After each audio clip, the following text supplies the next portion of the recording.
My name is Callie Reeves. I am 27 years old, a freelance photo editor living in Savannah, Georgia.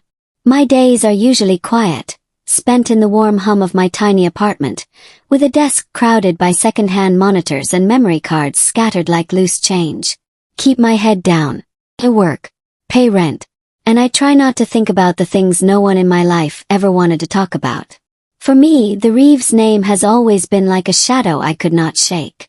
A trace of something I never asked for, tied to a bloodline that felt more like a curse than a family tree. My mother, Elena Marie Reeves, was the black sheep. That is what the whispers in foster homes called her, as if I had inherited her shame like an unwanted heirloom. The story, told in fragments and half-truths, was always the same. When I was 7, she ran off. No note, no call, no trace. Just gone. I never believed it entirely. There was something about the way people's eyes would flick away when I asked questions, the way the tone shifted from pity to discomfort. It felt like everyone knew a detail they would not share. Eventually I stopped asking. It was a rainy Tuesday morning when the past decided to knock. The sky was a flat, heavy gray, the kind that makes even sound feel muffled. I was working on a batch of wedding photos for a client, smoothing the edges of lace and brightening pale bouquets, when I heard the knock at my door. It was not the quick rap of a delivery driver. It was slow, deliberate. When I opened it, a man stood on my porch, his long dark coat glistening with raindrops. He carried a weathered leather satchel, the kind that looked older than I was. His eyes were hard to read, polite but without warmth.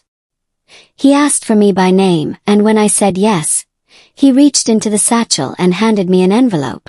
It was heavy, the paper thick and textured under my fingers. My name was written across the front in sharp, deliberate handwriting. No return address. No sender. Just my name like it belonged to me in some way I did not yet understand. I stepped back into the apartment, the man already turning away before I could ask anything.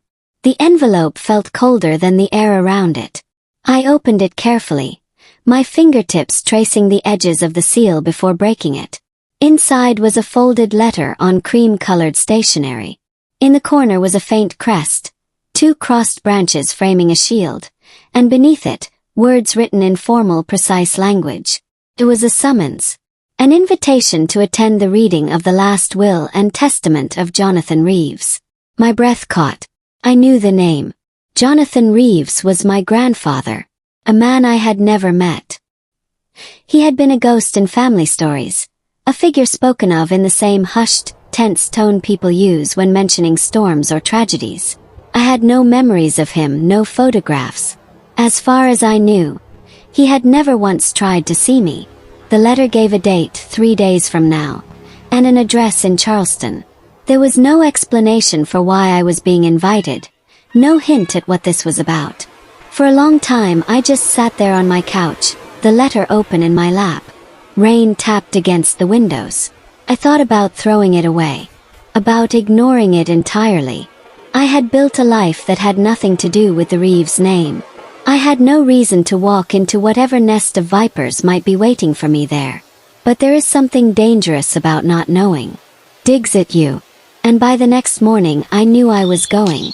On the day of the will reading, I left early, the drive to Charleston long and winding. The streets narrowed as I entered the historic district, lined with moss-draped oaks and houses that stood like sentinels from another time. The mansion appeared suddenly at the end of a cobblestone street, its white columns streaked with age, its windows shuttered tight. It was larger than I imagined, the kind of place that seemed to hold its breath, like it had been waiting all along. I parked on the street and stood there for a moment, staring at it. The air smelled faintly of rain and salt from the harbor. I climbed the marble steps, each footstep echoing louder than it should. Before I could knock, the heavy front door opened. A man in a tailored suit stood there, his expression unreadable. He looked me over, his eyes lingering just long enough to make me feel like he had already formed an opinion. Without a word, he stepped aside, and I walked in. The hallway was long, lined with dark wood paneling and portraits whose painted eyes seemed to follow me. The faces in the frames shared the same sharp cheekbones, the same set of the jaw. I wondered how many of them would have looked at me and seen something worth acknowledging. He led me to the parlor, where the family was already gathered. I froze for a second in the doorway. Every head turned toward me. Some faces showed curiosity, others something colder. A few looked openly hostile, like my presence was an insult. I recognized no one, but their resemblance to one another was unmistakable. The Reeves' blood was strong, and they all knew who belonged and who did not. In the center of the room sat a tall man with steel-gray hair, his posture precise. A leather briefcase rested at his feet. This, I realized, was the lawyer. He glanced at me, gave the smallest nod, then cleared his throat. His voice was calm, measured, but it carried weight. He began to read the will, listing properties, shares and businesses, antiques worth more than anything I had ever touched. The names rolled out smoothly, each inheritance matched to a family member. Then he said mine. The air in the room shifted. I felt it as much as heard it. Heads turned. Eyes sharpened. The lawyer announced that my inheritance was not land, not money, not anything the others seemed to value. Instead, it was a key. An old brass key, its surface tarnished, the edges worn smooth from years of handling. He set it down on the table in front of me. Beside it, he placed a folded slip of paper. Opened it. In elegant handwriting, my mother's full name was written, Elena Marie Reeves, along with the address of a storage facility in the city. I stared at it, my heart hammering. My mother's name had not been spoken aloud in my presence for 20 years. Now, here it was, laid bare in front of all of them. A rustle of fabric broke the silence. One of the women, a tall figure in a pearl necklace and tailored dress, let out a short, humorless laugh. "Figures," she said, her voice smooth and sharp at the same time. He always did have a flair for the dramatic. Others chuckled under their breath. The sound was low but carried. Yet beneath their mocking there was something else. A tightness in the air. A stiffness in their posture. Something that looked a lot like fear. The lawyer's eyes flicked to me, then back to his notes. His voice did not waver as he continued reading, moving on to the next name, the next fortune. But I was no longer listening. My gaze stayed on the key. The lawyer's voice kept droning on, names and numbers rolling past me like distant waves, but my mind stayed fixed on the small object in front of me. The brass key caught the light from the chandelier above, its ridges dulled from years of use, its head carved with an intricate pattern that looked almost like ivy. It was heavier than it looked, though I had not yet picked it up. Felt like one of those objects that changed you the moment it touched your skin. The piece of paper beside it seemed even heavier in its own way. My mother's name, written in careful loops of ink, looked out of place here. Too personal, too human for a room filled with inheritance documents and calculated glances. I could not stop staring at it. It was like seeing a ghost that was somehow solid enough to hold in my hands. I was aware of the family's eyes on me. Some curious, some assessing, others burning with an emotion I could not name. When the lawyer closed his briefcase and declared the will reading finished, the air in the room shifted again. People stood, voices rising in low conversations, but no one came near me. The pearl necklace woman gave me a long, lingering look as she walked past, the kind of glance meant to remind you of your place, or to warn you. The suited man who had opened the door earlier approached. "Miss Reeves," he said evenly. "The key and the note are yours to take." I nodded, my fingers closing around the key. It was cold at first, then warmed quickly in my grip, as if it recognized it was being claimed. I folded the slip of paper and tucked it into my coat pocket. As I stepped toward the door, the lawyer's voice called after me. "Miss Reeves, turn." He was still seated, but his eyes were sharper now, like he had shifted into another role entirely. "Your grandfather left very specific instructions regarding that storage unit. He wanted you to go alone." "Alone?" The word slipped out before I could stop it. "Alone," he repeated. "No one else is to accompany you.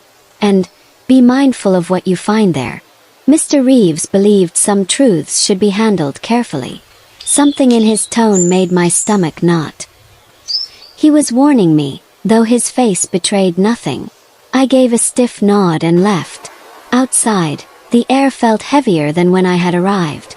I descended the marble steps, the mansion's shadow stretching across the wet cobblestones.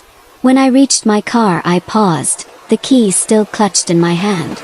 I turned it over, tracing the ridges, wondering how something so small could feel like a loaded weapon. The drive back to Savannah was a blur. My phone buzzed twice in my bag, but I ignored it. When I finally got home, I set the key on my kitchen table and just looked at it. The address on the slip of paper was for a storage facility near the waterfront in Charleston. I knew the area vaguely, rows of corrugated metal doors, padlocks, and the faint tang of salt in the air. I thought about waiting a day or two, letting the weight of it settle before I stepped into whatever my grandfather had left for me. But there was no ignoring the way the key seemed to pull at me. The next morning I left early. The sun had not yet burned the mist off the water when I arrived at the facility. The manager, a man in a faded baseball cap, barely looked at me as I handed him the note with the unit number. "Been a long time since anyone's been in that one," he muttered, scrolling through his clipboard. "You sure you got the right key?" I held it up. His eyes flicked to it, then away. "Guess you do." He pointed me down a row of doors. The concrete underfoot was slick with dew. Gulls screamed overhead. The numbers ticked by until I reached it. Unit 47. The lock was old but well kept. I slid the key in and turned it. The mechanism gave a reluctant click, as though it had been holding its breath for years. The door groaned as I rolled it up.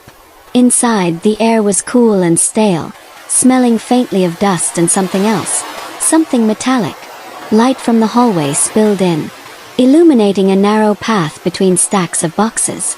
Some were marked with dates in black marker, others with single words I could not yet make out. I stepped inside. The door rattled slightly behind me, as if reminding me it could close at any moment. The first box I opened was filled with clothing.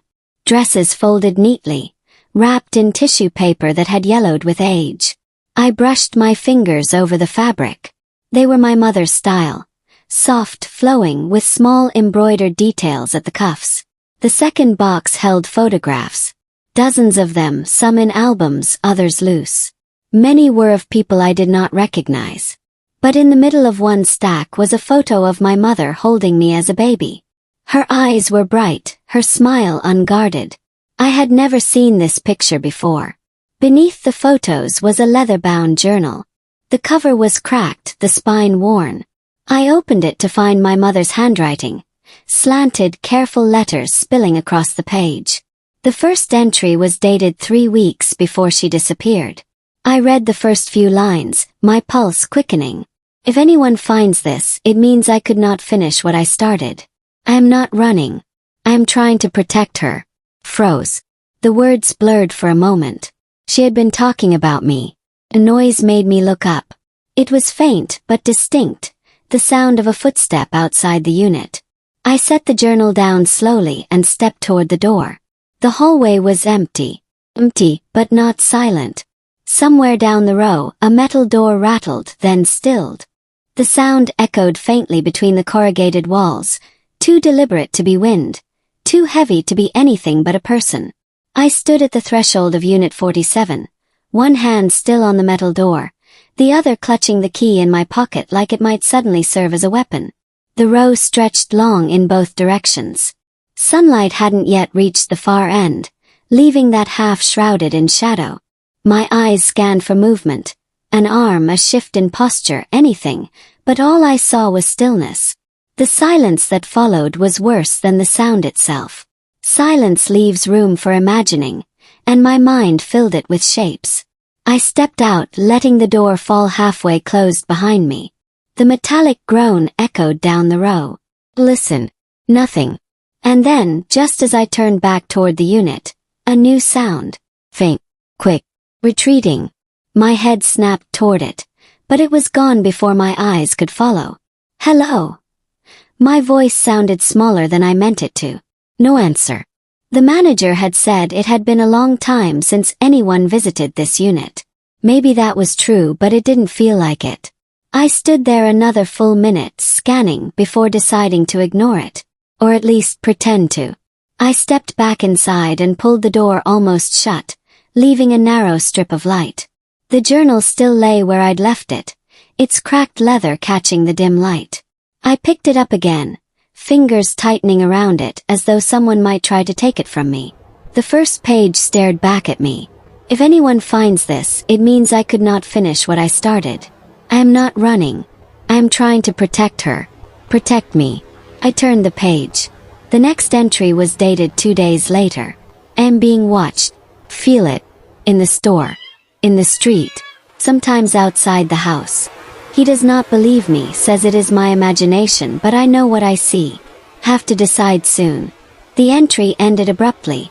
The ink trailing as though the pen had been pulled away mid-sentence. Kept reading. The following pages were filled with fragments. Times, locations, lists of names I didn't recognize. One name appeared more than once, underlined each time. Marlowe. My pulse quickened. Whoever Marlowe was, my mother thought they were important enough to track. Near the back of the journal was a small envelope taped to one page. I peeled it away carefully and opened it. Inside was a strip of film negatives. My breath caught. The images were small and hard to see without light, but one frame showed my mother, standing with a man whose face was partly obscured. Another frame showed a different man, tall, broad-shouldered, wearing a hat low over his eyes. Before I could study it further, the sound came again. Footstep. Closer this time. I snapped the journal shut and turned. The strip of light under the door darkened. Just for a moment, like someone had passed in front of it. The muscles in my shoulders tightened. I stepped quietly toward the opening. This time, when I looked out, I saw movement. A shadow slipping out of sight behind one of the corner units. My breath turned sharp. I knew that if I ran after them, they could vanish between the rows before I caught up. Still, I stepped out scanning. The air smelled faintly of salt and oil from the harbor. The gulls were quieter now, as if they, too, were listening. I took 3 slow steps toward the corner. The concrete was gritty under my boots. When I reached it, I looked around. The row beyond was empty. I told myself to go back inside, to lock the door and finish searching. But something in me resisted turning my back on the direction they had gone. At the far end of the row was the facility's chain-link fence.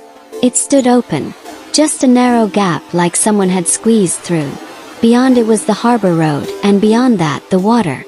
I stood there, staring at the gap, wondering if I'd imagined the shadow. A loud slam made me jump. It came from behind me, from the row where my unit was. I turned fast, the key biting into my palm. Unit 47's door was now fully closed. I had left it halfway open. My throat went dry.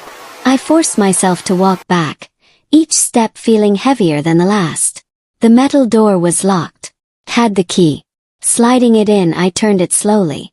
The lock clicked, the sound too loud in the still air. I rolled the door up again. Inside, nothing looked disturbed. The boxes were as I'd left them, the journal still on the table. But the scent was different. A faint trace of something sharp, like cologne, lingered in the air. I stepped inside, closing the door behind me this time. The rest of the boxes loomed in the shadows. I picked one at random and pulled it forward. Inside were manila folders, each labeled with dates from the early 2000s. Opened one. Newspaper clippings. Most were small articles. Missing persons reports, unsolved crimes. Some were about strangers. Some were about people with the last name Reeves. Each clipping had notes scribbled in my mother's handwriting. Dates, times, small observations. I realized my mother had been keeping a record. In the bottom of the box was a cassette tape in a cracked plastic case. Written on the label in faded ink were the words for Callie. My chest tightened. I set it aside carefully, then reached for the next box. This one was heavier. I dragged it toward the light. Inside, wrapped in brown paper, was a framed photograph. The image was black and white, older than anything else here. It showed my grandfather standing beside a younger man. Both were smiling, but there was something about the way their hands rested on the table between them, one over the other, that made the smile feel staged. Taped to the back of the frame was a smaller photo. This one was in color, more recent. It showed the same younger man, older now, shaking hands with someone whose face was cropped out of the frame. I turned the photograph over again. Written faintly on the back was a single word. Marlowe. My stomach nodded.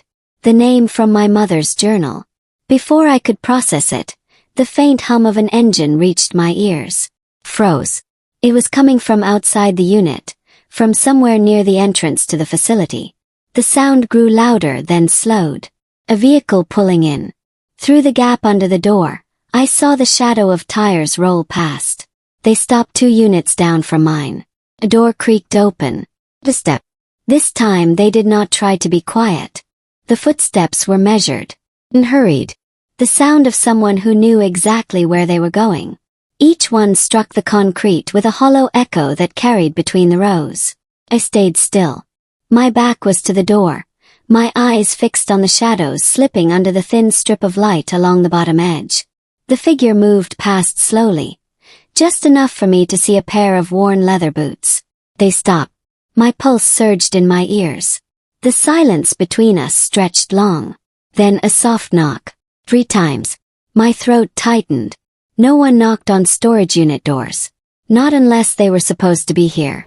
I stepped quietly to the side, positioning myself where the light would not silhouette me. The journal lay on the table, the cassette tape beside it, the old photos stacked neatly as if nothing had happened. Another knock. Slower this time. Miss Reeves. The voice was male. Low, steady. Unfamiliar. I did not answer. After a pause, he spoke again, almost conversationally. You have something that does not belong to you. I gripped the brass key in my pocket, feeling the ridges press into my palm. His shadow shifted, the boots turning slightly as if he were looking down the row. Your mother knew she could not keep it safe, he continued. But she tried. I will give her that. He stepped away. For a moment I thought he was leaving. But then the metal latch on the outside of the door rattled. My breath caught. He was trying the lock. The mechanism held. I had secured it from the inside. But the sound of his hands working over the latch sent a sharp chill up my spine. When the rattling stopped, his boots scraped against the concrete as he stepped back. I dared to lean forward, pressing my eye to the small gap where the metal met the frame. All I could see was the back of him. A dark coat, broad shoulders, the edge of a cap pulled low. He turned his head slightly, and though I could not see his face, I caught the faint gleam of glasses in the muted light. Then he stepped away from the door entirely. I stayed frozen, listening. The footsteps retreated, slowly at first, then faster. Car door opened, slammed shut. The engine roared to life. I waited until the sound faded down the street before unlocking the door and rolling it up halfway. The lot was empty again. The chain-link gate at the far end was still ajar, swaying faintly in the breeze.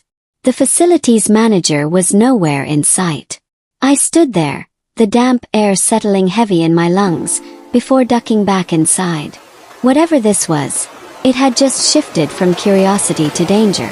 I slid the cassette tape into my bag, along with the journal and the photographs. The negatives went into a side pocket, their corners stiff against the fabric.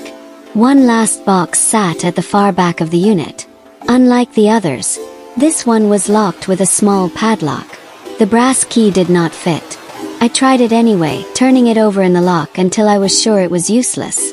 I considered leaving it behind, but something about the way it was positioned, at the very back away from the rest, made me certain it was the most important piece here.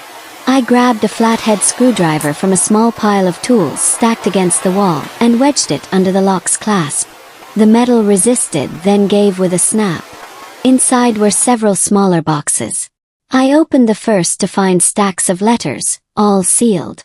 Each envelope was addressed to the same person, Jonathan Reeves. The handwriting was my mother's. The dates spanned nearly a decade after she was supposed to have run away. My fingers shook as I opened the one on top. The paper was worn soft. The ink faded in places. Jonathan, they are not who you think they are. If you get this, you must not trust Marlowe. Everything I told you before is true. I am not coming back there until I know she is safe. She never signed her name, but I knew it was hers. I scanned the next few, each one circling around the same theme. Warnings, hints at something dangerous, repeated mentions of keeping her safe. One letter stood out. Its envelope was newer, the date only a few years old. He found me again. I am sending this because I do not know if I will have another chance. If you get the key, you will know what to do. Keep it from them. Keep her from them. My breath came faster. Key. I glanced toward the unit's entrance, suddenly aware of how exposed I was here. A noise drifted in from outside. Not footsteps this time. Voices. 2 of them. They were low, hard to make out, but close enough that I caught fragments. Did she take it? Saw her go in. My pulse surged. I closed the box, slid it behind the stack, and yanked the door shut. The darkness inside the unit wrapped around me. The voices grew louder, closer. They stopped just outside. Hand tested the latch. And then, the unmistakable sound of keys jingling. The sound of the keys was deliberate, each metallic clink echoing too clearly inside the closed space of Unit 47. I crouched low between the stacked boxes, my eyes fixed on the faint sliver of light beneath the door. Shadows shifted in the gap. 2 sets of boots stood just outside. Key slid into the lock. The mechanism gave a dull click but didn't turn all the way. I had locked it from the inside. Still, the attempt sent a shiver down my spine. It meant they were confident enough to believe they had the right to be here. One of them muttered something I couldn't catch. Then the other spoke, his voice rough, edged with impatience. Break it. The latch rattled violently. The vibrations traveled through the thin metal, making the walls hum. I scanned the unit for anything I could use if they forced their way in. The screwdriver lay where I'd dropped it near the back. My fingers found it, the cold handle solid against my palm. The rattling stopped. Silence. My ears strained. Then 3 loud bangs. They were hitting the door with something heavy. Each impact echoed through my chest, the boxes trembling slightly with each blow. The first dent appeared near the bottom edge. I backed farther into the shadows, wedging myself between 2 tall stacks. Dust drifted down, catching the thin beam of light from a crack in the wall. Another blow landed, louder this time. The lock groaned but held. One of the men swore under his breath. Fine, the rough voice said. Watch the row. I'll get the tools. Their footsteps moved away. One set fading into the distance, the other pacing slowly in front of the unit. I realized then they weren't in a hurry. They knew I was here. And they knew I had nowhere to go. My eyes flicked toward the back wall. The unit shared a partition with the one behind it. Thin corrugated metal panels bolted together. I moved quickly, testing the seam. It rattled slightly under pressure. If I could pry it loose, maybe I could slip through into the next unit and out another way. The screwdriver's tip squealed against the bolts as I worked it under the lip. One bolt came loose with a sudden pop, the sound far too loud in the stillness. Pacing outside stopped. I froze, holding my breath. The shadow shifted. Then a low chuckle. You won't get far, Miss Reeves. The way he said my name, calm, certain, sent a chill straight to my spine. The pacing resumed, slower now, like he was waiting for the moment the door gave way. I yanked at the second bolt, my hands slick with sweat. Gave after 2 tries. Footsteps returned at the far end of the row. The second man was coming back. Metal clinked, tools. I had maybe 30 seconds before they started again. The third bolt came free, the seam widening enough for me to see faint light from the next unit. It was empty.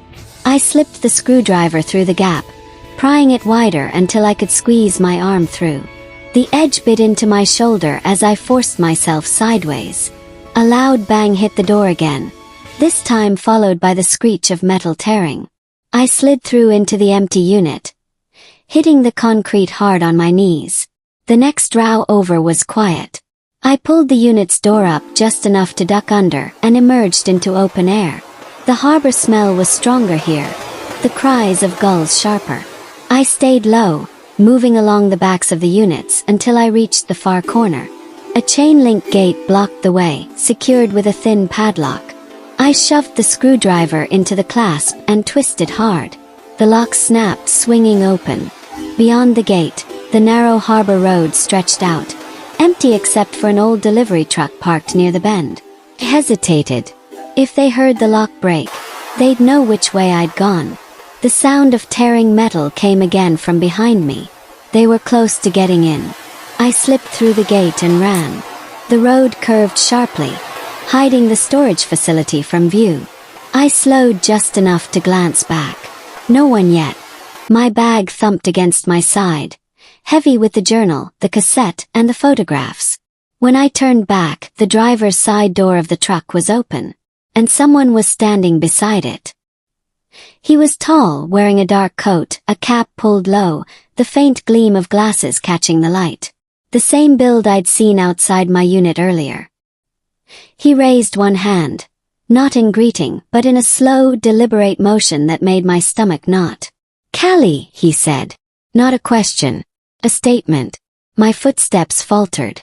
From behind me a new sound, running. The two men from the storage facility were coming fast. The man by the truck stepped forward, blocking the road. I was caught between them.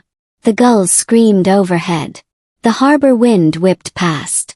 And then, from somewhere close but unseen, a car door slammed.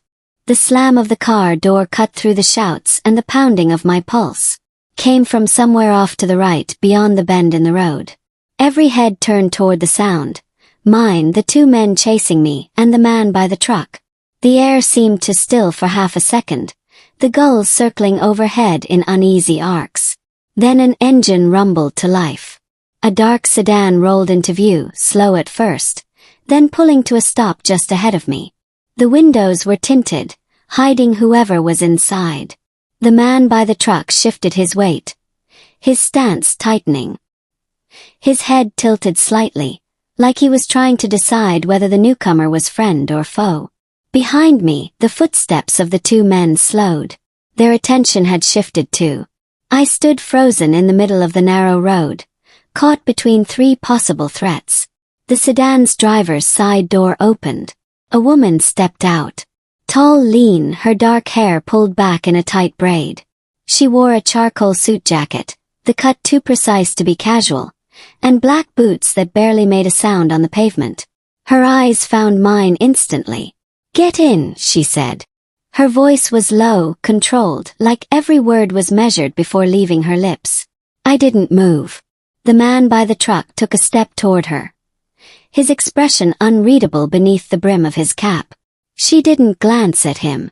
Her gaze stayed locked on me. "Now." Behind me, one of the men called out, "Don't listen to her, Callie. She's not here to help you." His voice was closer than I realized. I risked a glance over my shoulder and saw them both closing the distance, their strides long and purposeful. The woman's hand shifted to the edge of her jacket, and for a split second I caught the glint of metal, a holstered weapon. She saw me notice but didn't flinch. "You've got 3 seconds before this gets worse." The man by the truck moved then, stepping into the center of the road, blocking my view of her completely. "You should come with me," he said, his voice calm, almost patient. "Your mother would have wanted it." The way he said it made my skin crawl. I took one step back, my eyes darting between them, calculating distances, escape routes, anything. The two men behind me were now less than 20 feet away. The woman in the sedan moved fast. She sidestepped the man in the road, putting herself between us, one hand raised in a warning toward him. His jaw tightened. "You have no idea what you're doing." "Wrong," she said. "I know exactly what's in that bag she's carrying. And I know you don't want me to have it." My grip tightened on the strap of my bag. The man's gaze flicked to me again, his voice softening in a way that didn't match the tension in his shoulders. "Callie, if you leave with her, you won't get the truth. You'll get whatever story she wants you to believe. Come with me, And I'll give you answers your mother never could." His words cut in deep, hitting that part of me that still burned for answers after 20 years. But the woman didn't let me dwell on it. "You can't trust him," she said sharply. "He works for the same people who—" She stopped herself, eyes narrowing. And that pause told me more than anything else she could have said. The air thickened between them. I could almost feel the history there, unspoken but heavy enough to make every second drag. The man by the truck shifted first. "This is your last chance, Callie." Behind me, the two men were close enough now that I could hear their breathing. The woman took a step toward me, her hand extending just slightly. "Move." My legs wanted to freeze, but instinct pushed me forward. I ran toward her, my boots slapping against the uneven pavement. The man by the truck lunged sideways, his hand catching my arm. His grip was strong, his fingers digging in, halting me mid-stride. Before I could twist free, the woman moved. The sound of the shot cracked the air, sharp and final. The man's grip loosened instantly, his eyes widening before he staggered back a step. The smell of gunpowder mixed with the briny air from the harbor. I didn't look to see where the bullet had landed. The woman grabbed my wrist and yanked me toward the open sedan door. "Get in now." I stumbled into the passenger seat, the leather cold against my palms. She slammed the door behind me, moving around to the driver's side. The two men from behind had frozen mid-step, their eyes darting between her and the man by the truck. As she slid behind the wheel, the man by the truck steadied himself, his eyes finding mine one last time through the windshield. He mouthed something. 3 words. I couldn't hear them, but I knew exactly what he said. "Ask about Marlowe." The woman threw the car into gear.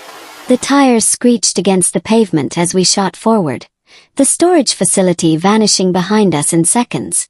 The wind roared through the small gap in the window, but inside the car, the air felt heavier than before.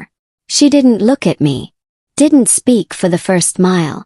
I kept my eyes on the passing road, but my mind stayed on those 3 words. And the way he'd looked at me like they were the only thing that mattered. We hit the bridge out of the harbor, the water flashing beneath us in quick, silvery glimpses. Finally she spoke. "Whatever you think you know about your mother, it's not the whole story." I turned to her. "Then tell me." Her jaw tightened. "Not here." "Why not?" She glanced in the rearview mirror, her expression unreadable. "Because we're not alone." I followed her gaze. 2 cars back, a dark SUV had been trailing us since the harbor. Its windows were tinted, and it was gaining. The dark SUV trailed us like a shadow that had grown teeth.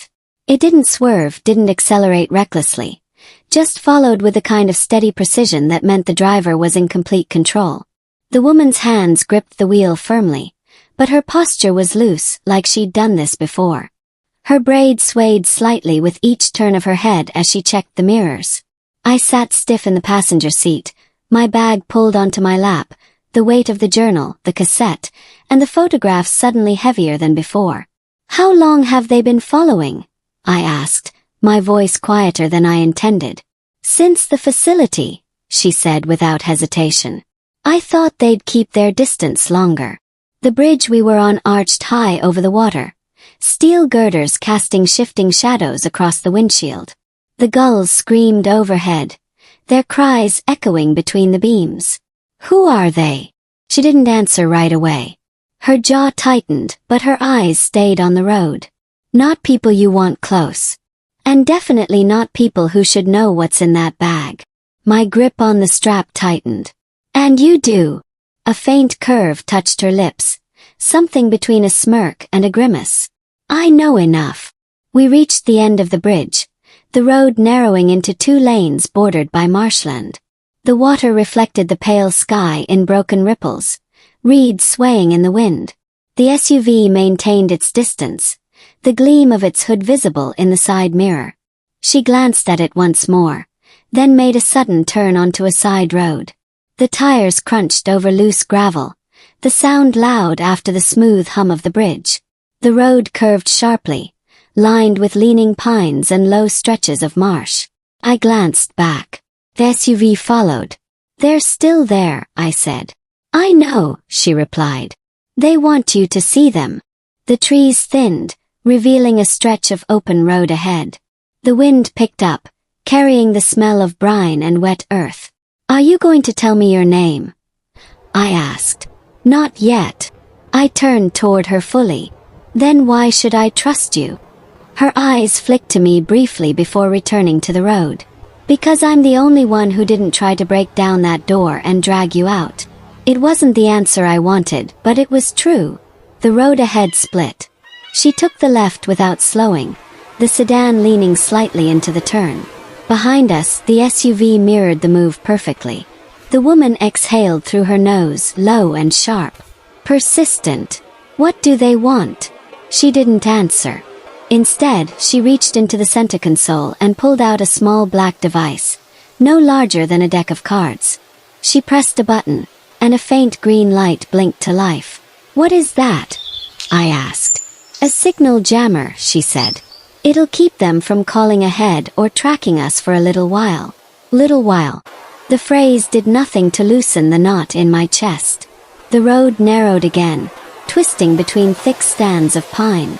The shadows closed in, the air cooler here. Then, without warning, she braked hard. My shoulder belt locked across my chest as the car jolted to a stop. "What?" "Quiet," she said. We sat there, the engine idling low. Through the side mirror, I watched as the SUV slowed behind us. Didn't stop right away. Just rolled forward until it was 30 feet back. Then it stopped too. The space between the vehicles felt electric, charged with something unspoken. The woman's hand moved to her jacket again, fingers resting lightly on the grip of her holstered weapon. Neither car moved.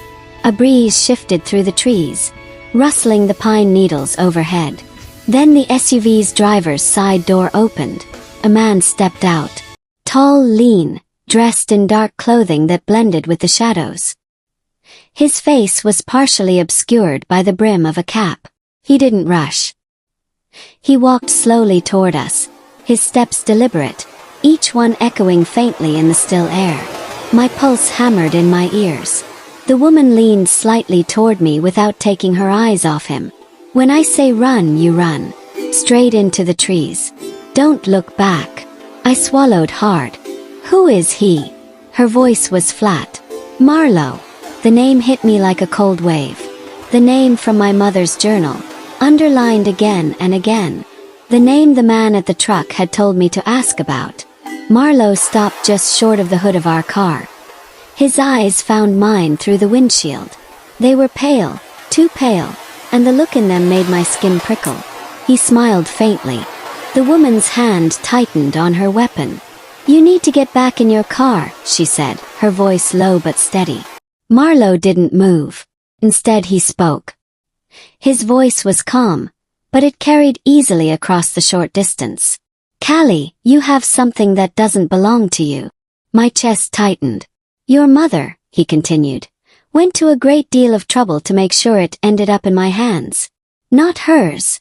He tilted his head slightly toward the woman. "She's rewriting the story for you." "Enough," the woman snapped. He ignored her. "There are things you think you want to know, Callie. But once you know them, you don't get to put them back." The woman's other hand gripped the wheel. "Last warning, Marlowe." His eyes didn't leave mine. "Ask her what happened the night your mother disappeared. Ask her where she was." My heart felt like it had shifted higher in my chest. The woman's voice cut through, sharp. "Run." I hesitated for half a second too long. Marlowe's hand moved. Not to a weapon. At least not one I could see. But something about the way his shoulder shifted made the woman react instantly. The shot was deafening in the close space of the car. Glass shattered. I ducked low as the passenger side window exploded inward, shards raining across my lap and the seat. The woman was already out of the car, moving fast toward the edge of the trees, her weapon up. "Now, Callie," she shouted. I grabbed my bag and slid out onto the gravel, my boots skidding slightly. The cold bite of the air hit my lungs as I sprinted toward the pines. Behind me another shot rang out. A voice Marlowe's called after me. "You're running the wrong way." The ground under my boots shifted from loose gravel to a carpet of pine needles, muffling my steps as I pushed deeper into the trees. The air here was damp and cool, the scent of sap sharp in my nose. Sunlight filtered through in broken patches, dappling the forest floor with pale light. Behind me, voices cut through the stillness, one low and commanding, the other sharp and urgent. I couldn't tell what they were saying, but the tone told me enough. They were both after me now. The woman's voice rose briefly, snapping a short command, followed by the crunch of quick footsteps on gravel. Then Marlowe's deeper tone, calm even now, drifting between the trees like smoke. "Callie, stop running." I didn't. My breath came fast, each inhale pulling cold air deep into my lungs. My bag thumped against my hip, the weight of it slowing me just enough to make me aware of every step. I tightened my grip on the strap, keeping it close. A branch snapped somewhere off to my left. I froze, pressing my back to the rough trunk of a pine. The sound was followed by silence. No rustle, no movement. Then, softly, almost conversationally, Marlowe's voice again. "You think she's on your side. It is not. She never was." His voice was closer than it should have been. I scanned the shadows between the trees, looking for movement, but all I saw were shafts of light cutting through the stillness. Another sound, lighter, quicker, came from behind me. The woman. I stepped away from the tree and kept moving, angling downhill. The pines began to thin, replaced by low, tangled shrubs and sandy soil. Through the branches ahead, I caught a glimpse of water. A narrow creek cut through the trees, its surface dark and still. The opposite bank rose sharply, thick with undergrowth. I slid down the last few feet to the edge, my boots sinking slightly into the damp ground. The creek wasn't wide, maybe 8 feet across, but the water was cold enough to sting. Behind me, footsteps broke into a run. I waded in. The water surged around my calves, the current stronger than it looked. Halfway across I glanced back. Marlowe was at the top of the slope, his silhouette framed by the trees. He didn't follow immediately. He just stood there watching. His stillness made my skin crawl. Then, slowly, he stepped forward, down toward the water. I pushed harder, scrambling up the opposite bank. The damp earth gave under my boots, forcing me to grab at roots and branches to pull myself up. Once at the top, I ducked low into the undergrowth, the scratch of twigs and leaves against my jacket loud in my ears. I kept moving until the sound of the creek was behind me. The forest here was denser, the light dimmer. I followed a faint trail, unsure if it was made by animals or people. Every so often I stopped to listen.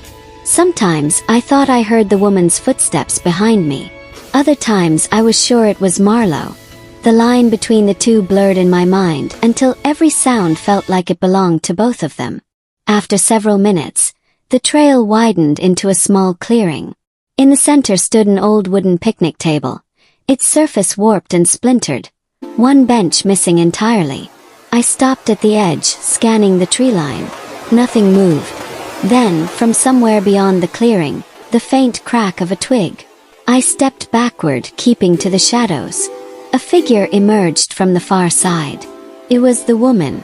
She was breathing hard, but her movements were controlled, her gaze sweeping the clearing before settling on me. "Come on," she said, motioning with her free hand. "We can't stay here." I didn't move.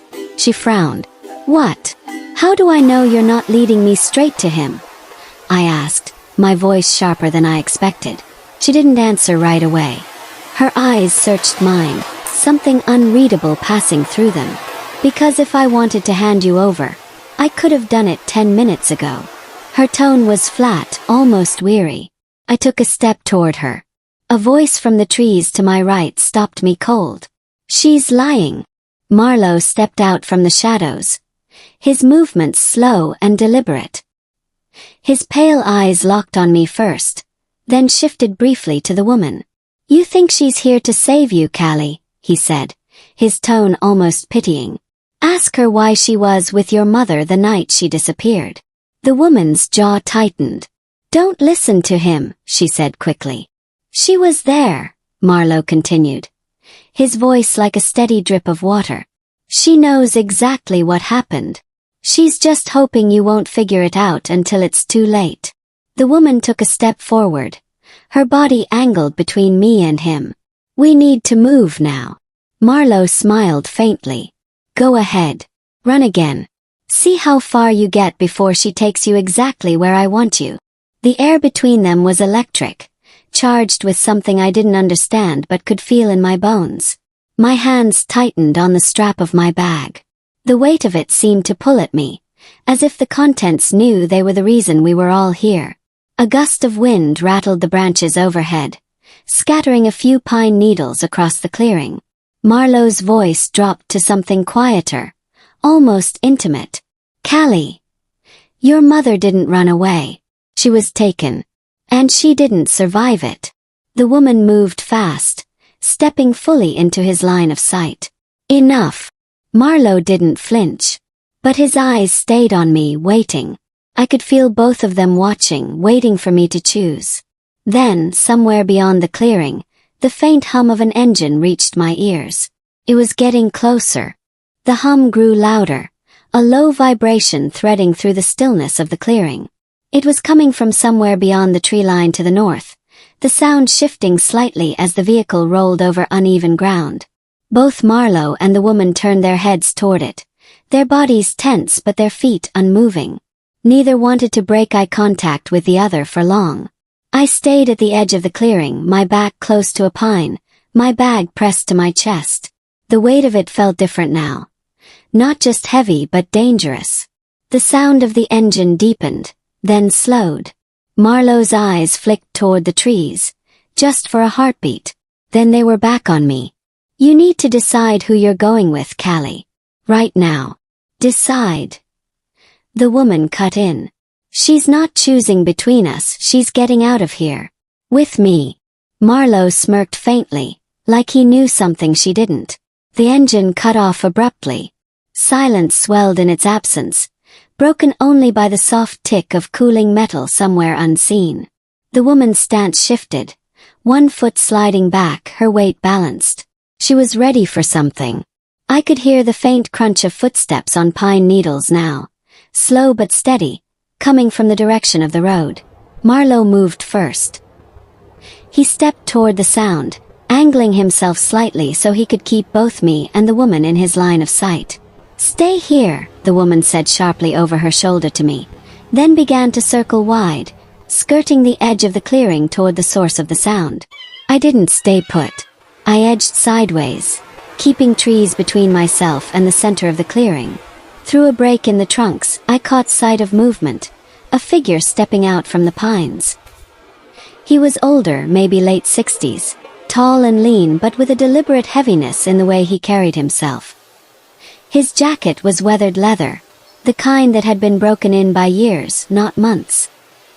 He stopped just inside the clearing, his eyes sweeping over all three of us. "Callie Reeves," he said. His voice was rough, like gravel under a boot. My breath caught. I had never seen him before, but there was something about the set of his jaw, the way his gaze held mine, that felt like recognition. Marlowe's mouth curved into something that wasn't quite a smile. "You're late." The woman's eyes narrowed. "You shouldn't be here." The man ignored both of them. "You've got something of mine," he said, still looking at me. My grip on the bag tightened. "I don't know what you're talking about." He took a step closer. "You do." Marlowe spoke then, his tone almost amused. "And here I thought you'd let me handle it." "You've had your chance," the older man said without looking at him. The woman shifted slightly, her hand brushing the edge of her jacket again, where the holstered weapon was. "Callie, get behind me." I didn't move. The older man's gaze didn't waver. "Your mother never meant for you to have it. She knew it would put you in the middle of this. And you're here to take it off her hands?"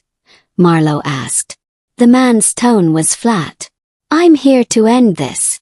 His words hung in the air like a weight. The woman stepped forward, putting herself between me and him. "You're not touching her. Not while I'm here." Marlowe's pale eyes gleamed. "That's the problem, isn't it? You're all so busy fighting over her that no one's asking the right question." The older man turned his head toward him, his voice sharp. "Don't." Marlowe ignored the warning. He looked straight at me. "Callie, do you know where your mother's body is?" The clearing went so still I could hear the wind in the high branches. My throat tightened. "My mother isn't." "Don't lie to her," Marlowe cut in, his tone cold now. The older man stepped forward, his hand raised slightly in a gesture that was more command than comfort. "You don't need to hear this from him." "She does," Marlowe said. The woman's voice was sharp. "Enough." The older man's gaze snapped back to me. "Callie, you need to leave. Oh. And don't look back." Marlowe's pale eyes stayed on me. "Or stay and finally get the truth."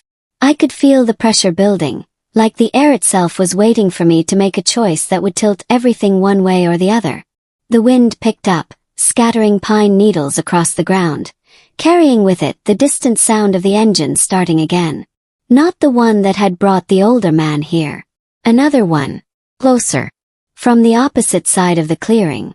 The new engine's growl rolled through the clearing like distant thunder, low and steady at first, then closer, cutting through the tense silence that had pinned us all in place. Marlowe, the older man, and the woman all turned toward the sound, but none of them moved from their positions. It was as if each was calculating whether this was an ally or a threat, and whether they should make the first move before finding out. I could feel my own pulse in my throat, each beat loud and sharp. I kept my grip on the bag so tight my knuckles ached. The vehicle appeared between the trees, a black van, the paint dull with dust and streaked from the recent rain. It rolled slowly into the clearing, its tires crunching over the scattered pine needles. It stopped short of the three of them, leaving a stretch of open ground between. The driver's door opened. A man stepped out, younger than the older man but older than Marlowe, with dark hair and a calmness in his movements that felt wrong for the moment. His jacket was plain, his boots scuffed, his eyes hidden behind sunglasses despite the dim light. He surveyed the scene for only a moment before speaking. "Enough standing around. Hand it over." His voice was smooth but held an edge, like the surface of calm water hiding a strong current underneath. Marlowe gave a low chuckle. "You're late. Late enough to see you wasting time," the man replied. The older man spoke next, his tone dry. "You're not getting it. Not from her. You think you can keep it from us forever?" the newcomer asked. The woman's voice cut in, sharp and unyielding. "I can." The man from the van tilted his head slightly, looking at her like she'd just confirmed something he'd already suspected. "You've been holding on to this longer than I thought." The woman didn't answer. Marlowe's pale eyes shifted between the three of them, then landed on me. "Callie, you don't even know what you're holding. But they do. And that's the only reason you're still breathing." The newcomer took a step toward me, his boots crunching over the pine needles. I stepped back instinctively, my shoulders brushing the rough bark of the tree behind me. The woman moved into his path, her hand dropping to the holster under her jacket. "You take another step, and this ends here."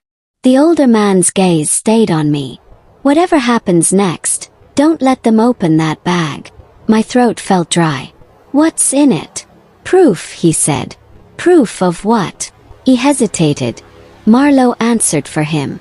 "Proof that your mother wasn't the person they made her out to be. And proof that she didn't just vanish, she was erased." The newcomer's voice was low now, almost coaxing. "And the people who erased her are the same ones who will erase you if you don't hand it over." The woman's hand stayed on her weapon. "Callie, you can't give it to them. Not unless you want to finish what they started 20 years ago." The clearing felt smaller, the trees pressing in. The air carried the faint tang of oil and exhaust from the idling van. My fingers dug into the canvas of the bag, feeling the shape of the cassette tape through the fabric. Marlowe's gaze didn't waver. "You want answers. Open it." Right now.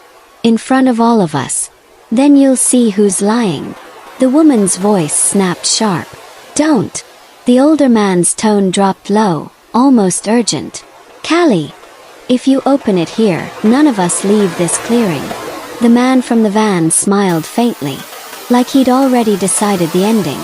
She's going to open it. They always do. The wind shifted, carrying with it the sound of something small falling, a pine cone hitting the forest floor.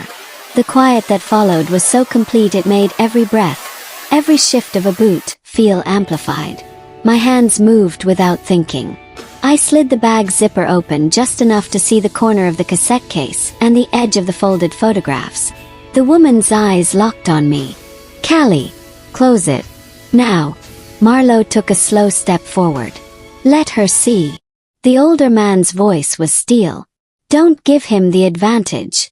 I pulled the cassette out. The plastic was warm from being pressed against the other items.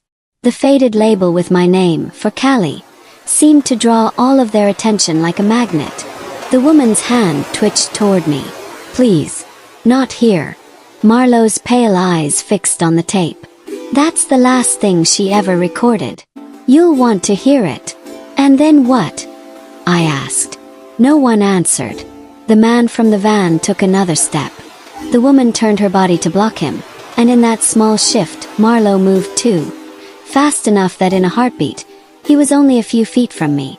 I stepped back, the tape still in my hand. He reached out, palm open, voice quiet now. Give it to me, Callie. And I'll make sure you hear it before they destroy it. The older man moved in then, cutting between us, his back to me. You're not taking it. The woman's voice rose suddenly, sharp and commanding. Callie, run. The first shot cracked the air before I could move. It wasn't clear who fired it.